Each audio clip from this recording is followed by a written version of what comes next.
Welcome to the Success Pick and Mix podcast. I'm your host, Nicky Raby, a professional pick and mixer. I'm a personal brand coach, a speaker, an actor, a creator, and a podcaster. I'm on a mission to help you find and create your version of success. Your pick and mix of life and business on your terms. A blend that complements your personality, your goals, and your circumstances. Since 2018, I've been sharing interviews and mini episodes to help you unlock your next step, to make it real and make it happen. Round here, we dream big. We go for the ideal version. We talk about money and make moves our future selves would be proud of. This podcast is free and available for you whenever you need it. So do rate, review, and subscribe for new episodes. If you want to go deeper with my support, check out my freebies house and unlock the rooms you choose. nickyraby.com/freebies house. I also have workshops, programs, and one-on-one bespoke offerings. For prices and availability, go to nickyraby.com. Thank you, as always, for spending some time with me and my guests. Now, on to today's episode. In today's episode, I'm talking to Nicola, who is the founder of TMMI Social, and she's a social media specialist. She's an Instagrammer and a blogger at Too Much Mothering Information. As a certified social media geek and a qualified digital mum, she's passionate about the possibilities social media offers. Whether you're seeking a source of support and community, you want to build momentum behind a movement, or you need to grow the audience for your business. She's also a co-founder of Make Motherhood Diverse, a challenge to the danger of the single story of motherhood, too often presented by the media and brands. This was a great chat. I really enjoyed talking to Nick, and we covered just a few light topics: feminism, going back to work, motherhood, gender roles, work, all the things. I love chatting, and I hope you enjoy the episode too. Be sure to go to nickyraby.com/podcast, where I will add the show notes. Hope you enjoy. Hello, Nicola. Hello. How are you? I'm fine, thank you. Good. So no doubt because of your prolific Instagram joy that you share with everyone, people might know who you are, but I'd love to hear it from you. Who are you and what do you do? Okay. I always get a bit awkward when I say this because it always feels like it takes so long. I am Nicola. I am a blogger and an Instagrammer at Too Much Mothering Information, and I also founded my own social media consultancy, I guess you'd call it, which sounds really fancy, but I suppose that's what it is because I don't just do management. And that's me. I'm also a mum. I've got 2 children. What else? I live in South London. I think that's everything. Is that everything? Yeah. Favourite Monster Munch? Favourite pickled onion? Excellent. Good. So we met at a time in your life where you were switching careers.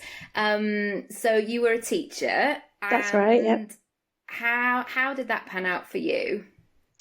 Yeah, oh gosh, I remember that day. We were in East London, weren't we? Yeah. In Stratford, yeah.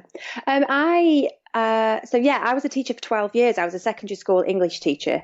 And there were lots of things about the job that I absolutely loved and still really miss. But after I went back after my second bout of maternity leave, so I've got 2 children who were roughly 2 years apart. And when I went back after my second maternity leave, it just wasn't possible for me to carry on. The hours that I used to work before I had children, I think I worked out at one point that I'd lost 4.5 to 5 hours a day of time that I used to work when I had kids, because of the times that I could drop off at nursery and the times that you had to pick up at the end of nursery. And my partner works very long hours with practically no flexibility. So it was all on me to do all of those pickups and drop-offs. And it just transpired fairly quickly that it was not going to work. And all that was going to happen was that I would be unhappy, the children would be unhappy, and then Ray, my partner, he would be unhappy. So I made the decision in 2016 to finish teaching. So I finished in March 2016. And then I spent about 6 months sort of umming and ahhing what to do. But at the same time that I finished teaching, I actually started a blog because I thought I need something to do with my brain. I'm just not well suited to staying at home and not having something that was for me. And that's something I battle with, because, you feel like you should be giving all of yourself to being a parent. But actually, for me, that just didn't work. And I knew that I needed something that was just for me. And so I started my blog, and that quickly grew thanks to sort of the help of people who I'd never met, actually, just over the internet, who gave me shout outs and would talk about the blog posts that I'd written. And it started to gain momentum. And off the back of that, I realised that there was a different world and a new opportunity out there. And around about that time, I came across Digital Mums, who retrain women who are trying to get back into the world of work to become social media managers, because of the degree of flexibility that it offers as a job. So I retrained. I took a 6-month long course.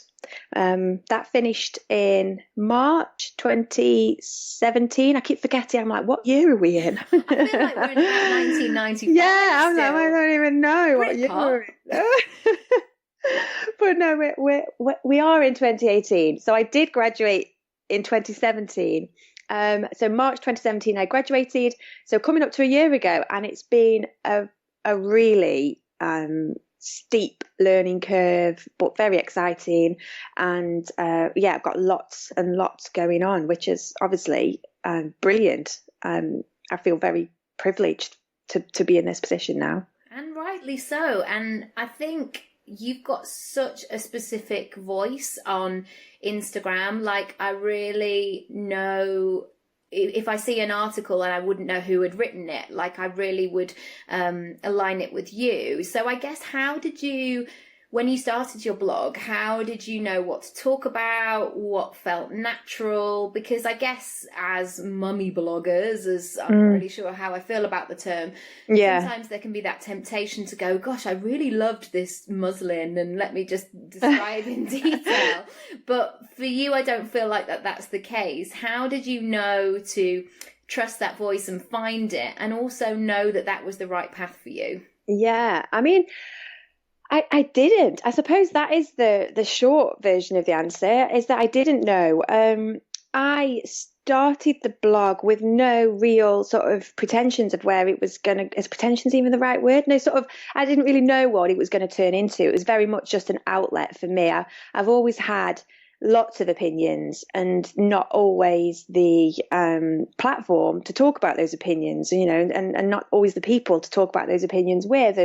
And I just thought, actually, this blogging lark, which I'm massively behind the curve on, because it's actually been going for years, and I'm only just crawling out of my teaching cave and realizing that there's this whole world out there. But now I have realized there is this world out there. I want to get stuck in. I want to get involved, and so order stuff online as well, apparently. Apparently, I mean, that's so I've heard. I mean, it sounds a little bit. I don't know if it's true though. I don't know if I trust these companies to actually deliver what they say they're going to deliver. But no, I just thought, it was very much like when I was a teacher, I approached it in the same way that I approach almost everything that I do, where I go like balls deep. So that's why I shouldn't say that, should I?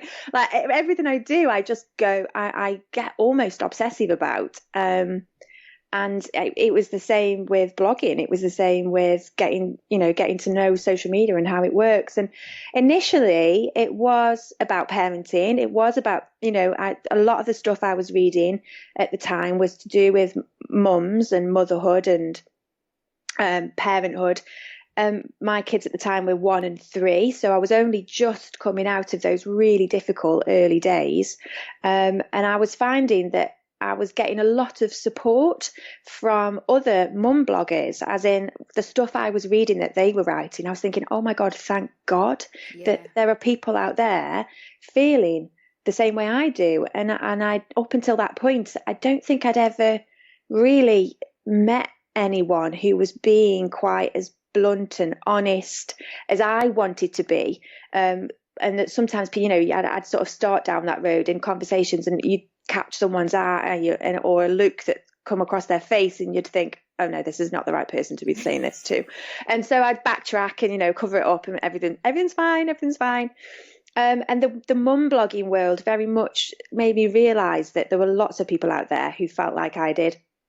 And that actually, if I was getting support from that world, then if I put stuff out there that I was thinking and I was writing, maybe somebody else would get support from that as well. Yeah. So that is where it started. But basically, I got bored. And I think my kids got older, and, it did get easier. And I didn't feel like, I got to a stage where it was really important to me to start thinking of myself as more than being just, in quotes, because I don't believe that is the case, but just a mum. Yeah. And I was thinking, there's more to me than this, and I want to write about more than this. And what it means, of course, is that I'm very unlikely to ever make any money off my blog, because I don't do the reviews, I don't do the brand collaborations on my blog. But I am happy with that because I have other streams of income. And perhaps one day, I never know, if I, do continue blogging then and writing about the stuff that I really care about, I don't know where that's going to take me, and perhaps that will open up other opportunities in the future. So for me, in the beginning, I didn't know what my voice was going to be, what I was going to write about. I thought it was just going to be about motherhood. And I just started to think, well, that's not all I am. So I want to write about other stuff as well. So that's what I now do. When the fancy takes me. Well, exactly. And what did those early years of motherhood teach you when you knew there was? I mean, how long is the podcast? Yeah. But what were you? I guess what surprised you about those early years? Oh, I mean, the list is as long as and everything that, infinity. I mean, it's infinite. I was actually chatting to someone yesterday. It was my son's birthday party at the weekend, and I was chatting to her and saying that I have this conflict between my working class roots and my hippie sort of tendencies. So I class myself as a reluctant hippie. and so occasionally things I'll eat the quinoa, but I'm not going. Well, I'm going to roll my eyes while I do it. Yeah, absolutely. And so sometimes I say things come out of my mouth, and I'm like, oh my God. And this was one of those moments. And I said, yeah. I just sometimes think the universe sends you what you can handle. Well, I'll just tell you, Matt the other day went into Waitrose, and he came home with this new washing up liquid, and he said, I bought it because it said it had eucalyptus in it, and I like eucalyptus. And I said, and how does that make you feel? And he said, I feel like, yeah, it feels good, and I'm not even questioning it. I was like, okay, that's where we are then. Good, lovely. Good. I mean, that's brilliant. I mean, I'm definitely, I know I am still in the questioning stage. I am massively in the questioning stage, but these things do come out of my mouth, and I do believe them. And I just think that, when I had my daughter, so she's 5 now. When I had her, I really struggled. I struggled with a whole host of different elements of motherhood. I struggled with the loss of identity, the loss of my freedom, the loss of financial independence. I went back to work part-time, and I gave up my management responsibilities when I went back to work part-time, because that was wrongly, but that is part of the deal in teaching. People won't let you be a middle manager and be part-time. It's practically unheard of. So, I gave up a lot, I felt, to become a mum. And then there's that conflict with I'm so lucky to be a mum. Yeah. Some people don't have that opportunity and would love that opportunity, and how awful am I for not being more grateful? So there's that huge conflict. And then on top of that, I also had my own mental health issues after I had my daughter. I was massively traumatized by her birth. And that is something I've actually written about. And in the early days of my blog, I wrote about quite a bit, because at that time it was really at the forefront of my mind.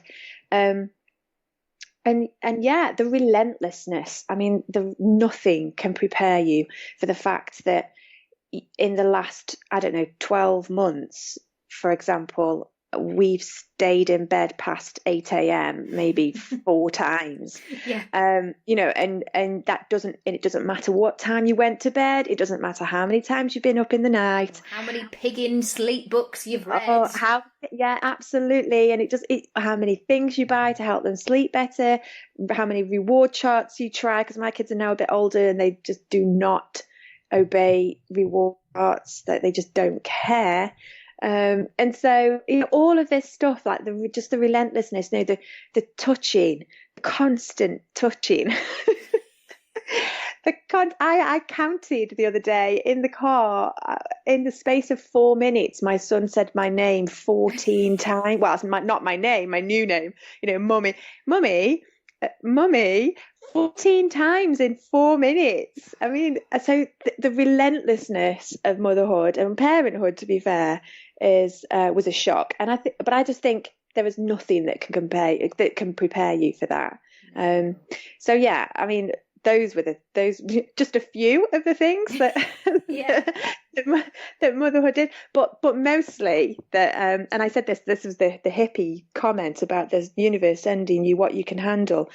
That my daughter was sent to me to teach me humility, 100%, to not think I had all the answers, to not be such a twat, thinking that I knew everything and could handle everything, and mental illness is something that happened to other people.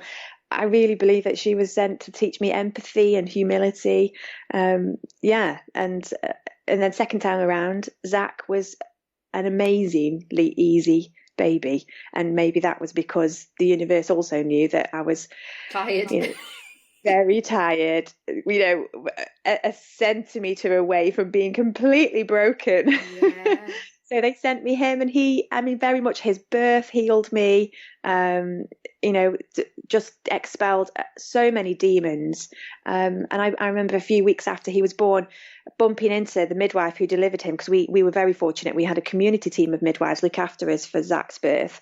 And so I had a very close relationship with 6 midwives.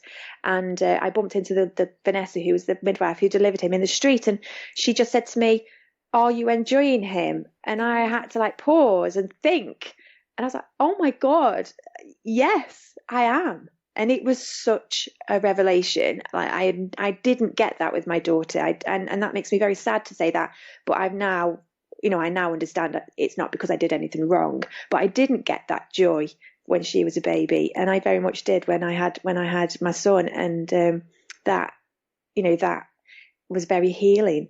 So I've learned so much. I'm the same person, but I'm an entirely different person, having had children. People who get you are so important, because I know sometimes with midwives, I had this one lady when I was at the hospital who, I think she was called Joy, which was totally the wrong name for her. No. Because I felt like she didn't bring any joy to our lives at all, and just felt like I was doing everything wrong. And then bizarrely, because Oscar was quite a chunky baby when he was born, he lost quite a lot of weight, and so he had to get weighed quite a lot. And I somehow came across this wonderful woman called Jilly, who would literally, every time I would see her, she'd be like, "You're wonderful, you're amazing, you're this and you're that." And it almost got a bit scary, because I was like, "Jilly, do you want to come and live with us?" Yeah, because you need to hear that, don't you? You do. We don't say that enough to one another. God, you need to, especially if you've had any kind of difficulty, you need to hear that. But I actually just think, as new mums, you need to hear that you're brilliant, you're a hero, you're doing amazing things. You are keeping a human being fed and clean and dry and relatively happy most of the time, hopefully. And also when you're completely at your lowest ebb yourself, when you're exhausted, and if you'd had any other kind of operation or procedure, people would be like, oh, we won't come and visit, put your feet up for 6 weeks. And whereas actually it's the opposite, everyone's in your house and you're looking after a kid. So I guess also with Instagram, I know you love this community as well. I do. What has that community given you, and how useful has it been for you? Yeah, I mean, incredibly useful in lots of ways. Support initially, just that sort of emotional crutch that you need when you're absolutely exhausted and everything feels like it's going wrong, and you hate your other half and he can't breathe because you hate the way he breathes, and all of that stuff. And so Instagram. And I do cringe slightly, even though my job is now to do with social media. I do sort of think how sad that this is what it's come to, that you find more support online than you get from people in real life. But I actually think that the facelessness sometimes of social media allows people to open up more. Yeah. And it's that same thing that, the conversation, the big conversations always happen in the car, because you don't have to look into somebody's eyes. Yes. Or, doing the washing up, that's when the big conversations happen, because you haven't got to make eye contact and feel uncomfortable and have to deal with that as well as your own thoughts and emotions. And I just think that social media really does offer an opportunity to be really open and share things that you think without that immediacy of having to face somebody and look into somebody's eyes and talk about this really difficult stuff. So support was a huge part of it initially, and then sort of is kind of, what is it, coming up to 2 years since I started my blog. It'll be 2 years in March. 2 years in February. Gosh, very soon. So it's like next week, 2 weeks or something like that. I'm baking a cake as we speak. Yeah. I need a big celebration. There won't be a big celebration. I might remember to say something and say, oh, it's 2 years, but there'll be no celebration. I look forward to the post, which is like 10 lessons I learned since having my blog. Oh yes, you can. I'm definitely doing that now you've said that. Nicky said I should do it. And here's a muslin that you may enjoy. Yes, these are the best ones on the market. They're so much softer than the other ones. Exactly. Yeah. But no, and I think since then, I've found like-minded people. I think people who think the same way that I do about politics. And I've not always had that. I think politics is something that Brits are really bad at talking about. Yes. And if you try to talk about it, and especially as a woman, you're too serious. You're deluded about the way the world can be. You've just got to accept that this is the way the world is, and you're an idealist. And those sorts of things that very much undermine and demean you if you want to have serious conversations. And online, I found other women, particularly, who were just as serious and slightly earnest as I am about a lot of the issues that I really care about. And so I feel like I've got a community around me that has given me confidence to share my thoughts, to share my ideas, because I think, well, I'm not the only one who thinks like this. No. So I feel like whenever it does verge on sort of ego feeding, but whenever I share my ideas and I do get that feedback, it's not just about me, I feel good now because people agree with me. It's not just about that. It's also, I feel good now because I know there are other people out there who think like me, and who care in the same way that I care. I find it optimistic for our children, and that, there is possibility, and they will be challenging things that have gone before us, and that's the world that we want to bring them up in, surely. Yeah, and how easy it makes it to connect with other people, and then the momentum that can build. I mean, it's all over the place at the moment, isn't it? With the Me Too and the Time's Up, the Women's March, and all of that stuff. And you think, like this is significant. This isn't just social media gets such a bad name, but actually it can be very powerful in bringing people together for a good cause. And I say that bearing in mind the dark side, because I am familiar with the dark side, but I just think it also offers so much that it is an important force to be reckoned with now. And how quickly life changes and evolved. Back in the day, if you had an apple in your packed lunchbox, you'd get bullied because you were too healthy. And now everybody is a vegan, and that's absolutely fine as well. And it just changes. Well, that's true, isn't it? That that ability to bring other types of people and other types of life into your awareness, so that everything becomes normalized, and there is none of that. Oh, what's wrong with you? Why have you got an apple and not a Mars bar? Don't be friends with you. But you're right. It does allow that to happen. And the power of our voice is so important. My mum used to be a teacher before she retired, and she told me this the other day, and it really stuck with me, that she had loads of cards that she found in a box of, thank you for being my teacher. And the amount of messages that were in there that said, thank you for putting up with me. Oh. And she was an infant school teacher. And it just made me so sad that these kids were not yet 7. And they had that. And probably their parents were saying, right, you need to write down, thanks for putting me up with me, because I bet you're a nightmare at school or whatever. I would love to talk more about Motherhood Diverse and the power of individual voices and why it's important to bring all of these voices to the forefront. I mean, I know obviously we must do, this is what I'm saying, but why do you think it's so relevant right now? Well, I just think that while social media, because social media and advertising and the media, while they can be positive forces for good, I also think they have this habit of falling into single stories. So, whether that be a single story about race or class or, motherhood being a perfect example, and they just, build up this single image of what that means, what it looks like, who these people are, and then they just repeat that same image and reinforce that same image over and over again. And of course, it's just not true. It's just not the case. All kinds of people from all kinds of backgrounds have all kinds of different experiences, and I think that the problem with that single story being given such prominence is that the people who don't fit that single story then feel excluded.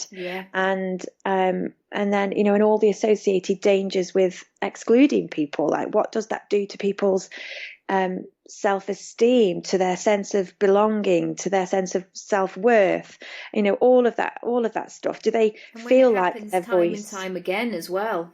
Yeah, because I think, Make Motherhood Diverse came out of a meeting of several circumstances, sort of all happened very quickly after one another. And it's just something that's really spoken to a lot of people, because I think so many people felt like they weren't being heard. So, that was our reasoning behind starting it. And what has come to light since launching? I think that the huge number of people who do feel like the version of motherhood that they're being presented with does not apply to them at all.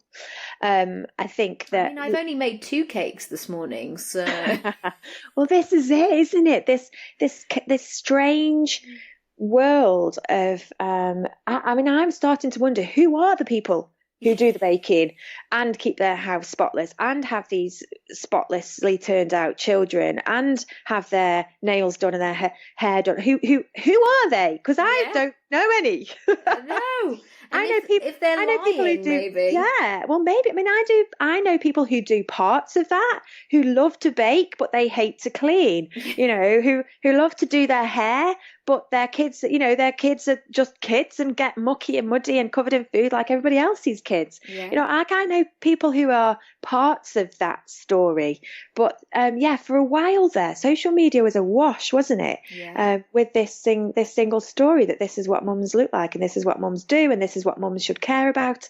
And I think make Motherhood Diverse, and the people who follow Make Motherhood Diverse, it's opened that box, and it's sort of said, we are not represented by this, and we have so much more to us. So we've featured stories from working mums, from stay-at-home mums, from single-sex couples who've had children. We've had people who are parenting children with perhaps with autism or with other disabilities, or women that are themselves have got medical conditions, and the challenges that presents. And so, but we also, feature stories about people just saying, I love being a mum, I love my kids, they give me purpose, they bring me joy. So the whole spectrum of motherhood, which was our, Make Motherhood Diverse, that was our thing. I mean, do you know what? To be honest with you, it should have been Make Motherhood Inclusive if we were going to use the correct terminology. Yeah. But we chose the name before we twigged that actually diverse, it needs to be inclusive, not diverse. But we've started now, so we're just going to have to stick with it. But it's so true. But, yeah. And I've found that with advertising over the years, is sometimes I've been up for roles as an actor, and I'll be going in with somebody like a guy who's, playing the husband, and I'm doing that typical exhaling, like, come on, darling, come in for your dinner that I've lovingly made. And I spoke to a guy the other day, and of course, love falls at all kinds of ages. And this is not necessarily about the age gap, but we figured out that how we were working out how we would have met, because he would have been at sixth form college when I was being born. Oh, God. I just yeah. was like, gosh, what this is this? Like a weird discrepancy of, it is this not strange. That I'm, a young slip of a thing by any chance, but by any way. But it is very odd. So also I would love to talk to you about this sense of we're either or, of like, you're either a stay-at-home mum who spends all their time with their children and loves them and bakes and all that kind of stuff, or you're a career mum, and you seem to be able to do both, and more so is... Sorry, the thought of it, yeah, go on, carry on. I probably should be laughing. I mean, this is coming from a life coach, so clearly people think that my life is perfect the whole time as well. But but I guess what I'm saying is that we are branching into new territory, where actually we're redefining what career means, what feminism means, what it means to be mothers, and I'd love to hear your thoughts on that. Yeah, wow. I mean, that's a big old topic. Can you just touch on all of them? That would be great. Thanks. Yeah. I'll just give a brief overview. Feminism in 5 words. Feminism in 5. I mean, that could be like a university challenge question, couldn't it? Like, define feminism in 5 words. And you can imagine that one of the lads would be like, not really sure, because we didn't have girls at our school. Bye. Oh God, yeah. Can you imagine? I didn't meet a girl till I was 26. So we will ask the single female member of our panel of 4. Exactly. Yeah, we are representative. Look, we have a girl, but just not on this episode or this series or for the last 20 years. Oh my goodness. But no, I mean, I think it's a huge subject, and so it's one that you have to sort of tread around carefully, because it's so big and it's so confusing at times that I think that it's very easy to say something you don't even mean. I mean, for me, feminism is about choice. And if women want to choose to stay at home with their children, then they absolutely should do that and feel proud and happy to do it. And I think the problem we have, and it's a problem feminism has, and it's a problem society has, is that we don't value that work. We don't value the work done in the home. So as soon as you say, oh, I'm going to go home and I'm going to be at home. I want to stay at home with my children. I want to be there all day and that's going to be my main focus. As soon as you say that, people sort of go, oh, really? Is that all you want to do? Because we don't value it. And it's absolutely bonkers that we don't value it. And I think even as women, a lot of us, we don't value it. That's where that whole, that whole thing of, oh, I'm just a mum comes from. It's like, you're just a what? Like, how can you use the word just in that sentence? And I say all of that while being absolutely guilty of doing what I'm saying we shouldn't do, because I struggle with it daily. And I question, I'm like, if I hadn't been, brought up, raised, one of these existential questions, if I hadn't been brought up in this way where I've been taught that success is working and a career and, money. I mean, not huge sums of money, but money enough to be comfortable and money enough to live on and be, well, I suppose that's the main thing, is comfortable, not worrying about money.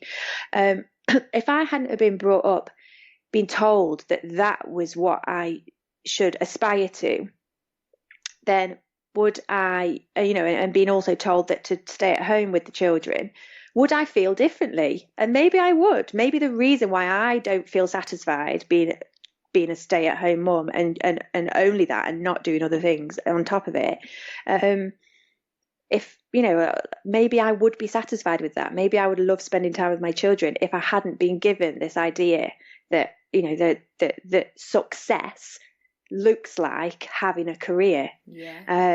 Because of course, if you want a career, that should be absolutely fine as well.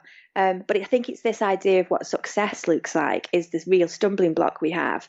And the fact so for me, actually love doing what we get paid for. Yeah, well, that's we were at school. It was like, get a sensible job. When I'm going to the careers advisor saying I want to be an actor, she's looking at me like I'd lost my mind, because it was almost that notion of, how dare you do something that you may vaguely enjoy and not just look forward to your 2 weeks in Spain every year, and that's absolutely what you live for. And I think in a lot of that sort of attitude comes from people thinking, God, I wish I had the guts or the or the talent or the just the general oomph to do something scary, something that isn't reliable, something that isn't secure. And I think a lot of people's reactions come from that sort of place as well, where they look at themselves and their own choices and perhaps wish they'd done something differently. But no, I think that sorry, going back to the huge big question of feminism, that if we can get to a point where men can choose to stay at home and parent, and women can choose to stay at home and parent, and men can choose to go to work and women can choose to go to work, and everything's kind of 50-50. Yes. When you want it to be, there still will be people who want to fall into the traditional kind of gendered roles, and the woman stays at home, the man goes out to work. And maybe there'll be couples who the man stays at home and the woman goes to work. Or there'll be couples, I mean, my absolute ideal, and I always say this to Ray, like, if you could work less so I could work more, I would, that balance of knowing that he was at home looking after the children when I wasn't, that balance is like the holy grail for me. And it just isn't possible in our lives right now. But what I would love to happen is that we, break down all of those roles about what men should be doing and what women should be doing, and share everything. Because I other than the roles that have been created for us by society, other than that, I don't understand what else there is to stop that happening. There is no other reason. There's no other reason. Once a baby's born and is, I don't know, fed 6 months, 12 months, however long, if people do feed the baby themselves, breastfeed themselves, once that is out of the way, there is absolutely no other part of parenting that men can't do just as well as women do.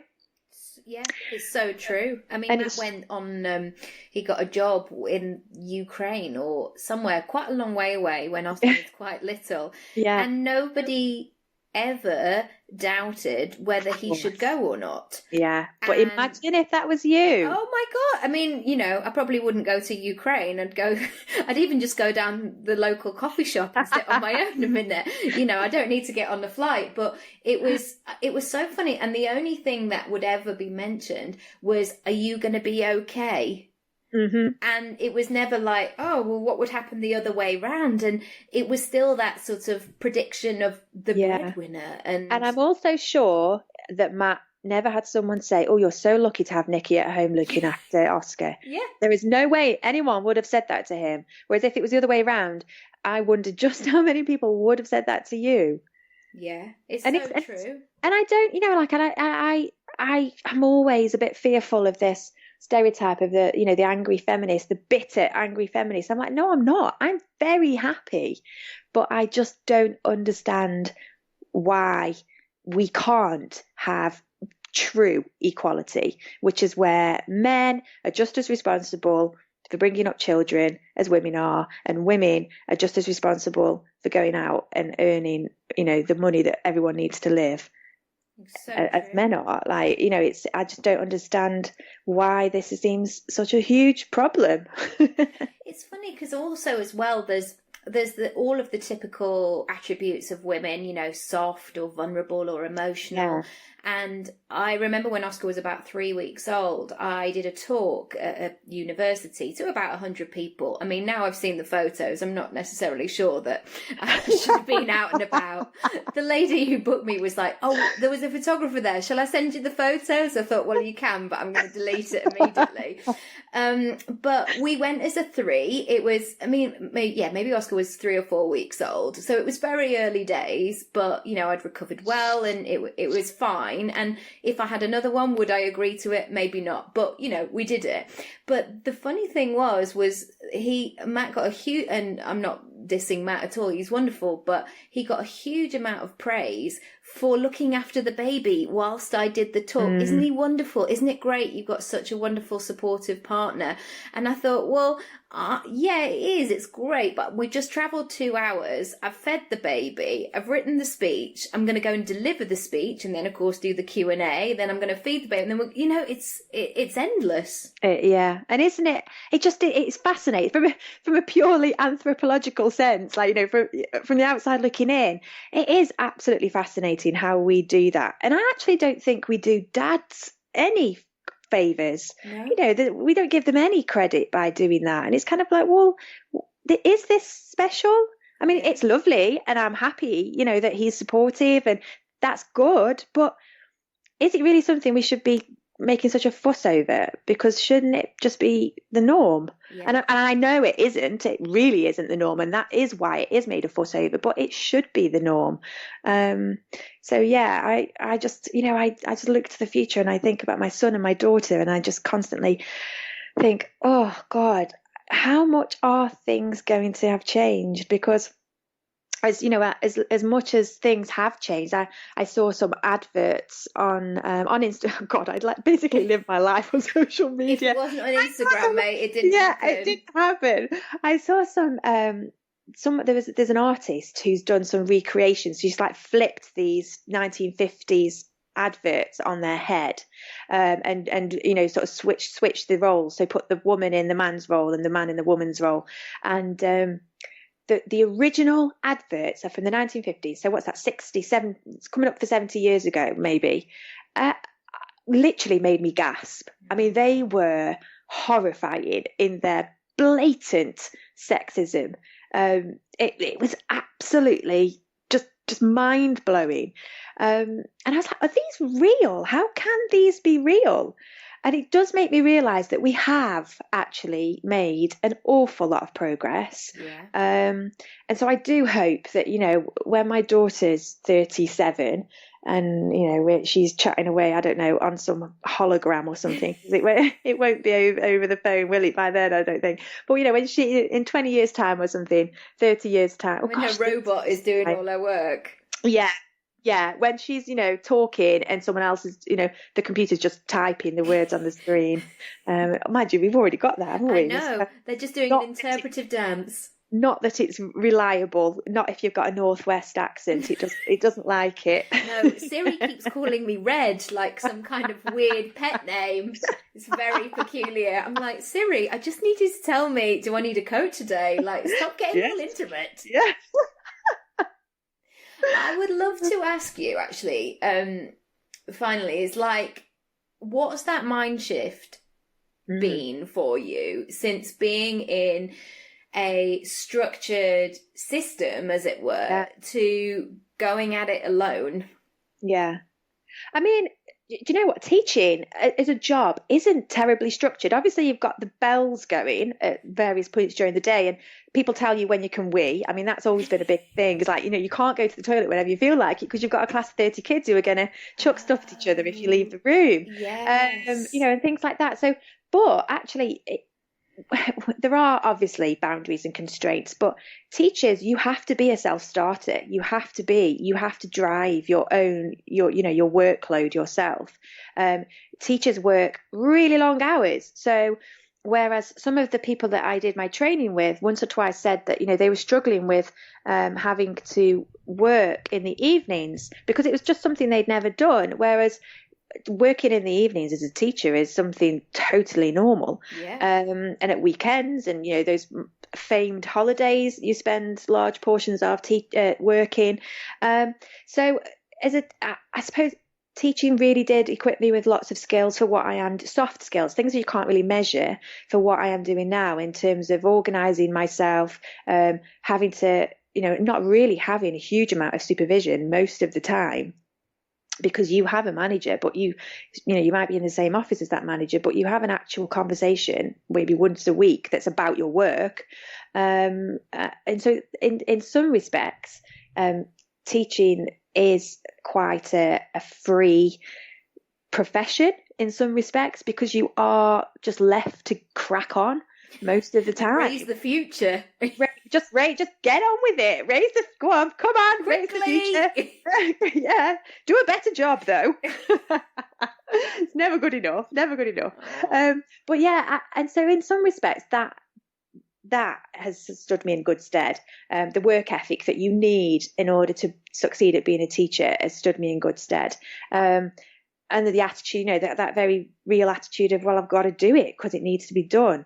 And I don't know, because I don't have any other experience, whether, I don't know for certain, but I suspect that there are jobs that kind of, that sort of impetus to get on with it, just get it done, get on with it, doesn't necessarily exist in the same way. So, and I'm only basing that anecdotally on conversations that I've had with friends about their work environments and how it operates.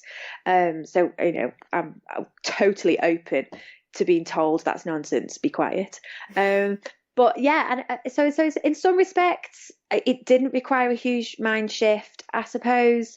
In other respects, obviously having to, the practical side of things like tax and invoicing and that kind of record keeping has been a bit of a shock, certainly, like how long that takes.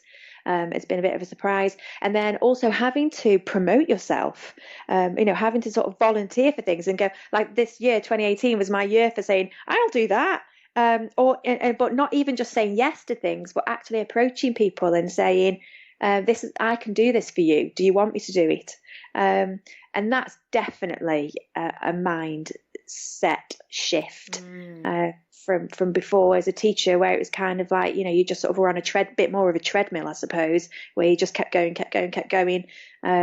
doing more or less the same things. And you were, I guess, familiar with the comfort zones, and you knew sort of the playgrounds of it. Whereas I guess when you're doing it for yourself, sometimes the world is your oyster, but actually that's quite overwhelming, that you think, blimey, this could go anywhere. What do I do first? What do you do first? And also, what is possible? Like, what is realistic? Like, what is possible? Like, that's quite a battle. I'm looking at that person over there doing that, and I'm thinking, I'd quite like to do that, but can I? Do I have the ability, do I have the time? Oh my God, do I ever have the time? I mean, that's always like if you could bottle time and sell it, you would be the richest person in the world, I think, wouldn't you? But no, and so that kind of, those thought processes about setting goals for yourself, and feeling like you belong and you're not going to get found out. That's been quite a challenge as well, because obviously as a teacher I'd had years of done my training, I had years of experience, I was well respected, I was by staff, by students, I had status, and that all went when I had to start all over again. And so that certainly has been a process, trying to sort of build that back up. And it still is a process. Like, a lot of the time I'm like, oh God, if I say I'm going to do this, people are going to think, who does she think she is? She can't do that. She's not qualified enough, or she's not good enough at it, or, she's totally deluded. There's always those little demon voices. They always come out to play when you're absolutely shattered and you're feeling a bit emotional and a bit up and down. I now have a thing, and it doesn't always work, but I go, if those voices go, right, that is my signal that I need to go to bed. Yeah. If I'm up late at night and I'm working on something, because I do very often work late into the evenings, and those voices start up, I'm like, right, I'm just going to go to sleep then, because I know this is not going to go anywhere nice. It's not actually going to help. And sometimes I just don't even bother battling them. I just go, I'm going to sleep. Yeah. Laters. See ya. I know that you have to do a pickup, so don't want to take up your time, but you are wonderful and create so much great stuff. Can you tell everybody where they can go to find out more and sell your services? Tell us what you do as well, how people can work with you. Well, I suppose the easiest way to find me is on Instagram. So I'm Too Much Mothering Information on Instagram, possibly as long a handle as they let you have. I'm not sure. It could get much longer, but I didn't think that one through. You have to consider where you get it tattooed. Oh my gosh, imagine, like maybe all the way down one side of my body, from my arm to my ankle. That would be attractive. So that's the main place you'll find me. I have a website. As we're talking now, I'm actually having a new website being developed, but that's not going to be ready until March. So my website is I heard this really fun thing yesterday on the radio, instead of saying www. So you go . And you never realise what a weird letter W is to say. You have to say it 3 times in a row.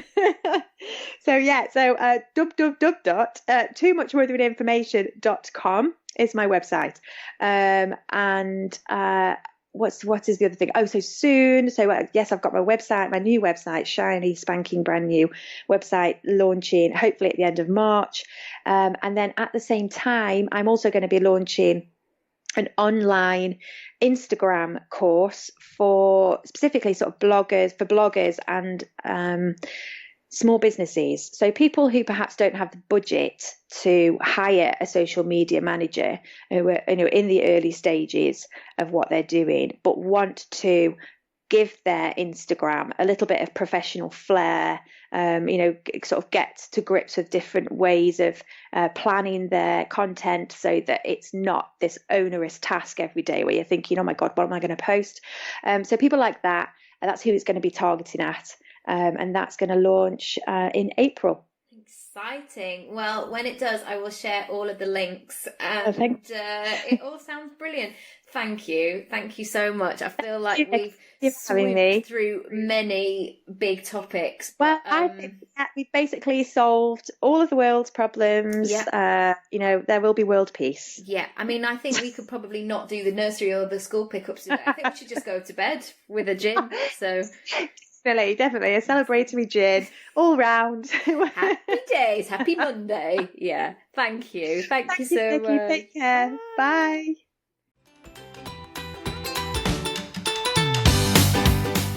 Thanks so much for listening to today's episode. If you haven't already, feel free to rate, review and subscribe for all the brand new episodes.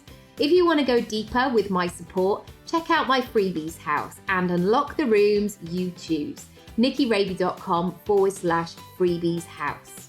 I also have workshops, programs, and one-on-one bespoke offerings. For prices, availability, or just to have a chat with me, go to nickyraby.com. Thank you, as always, for spending some time with me and my guests, and I'll see you next time.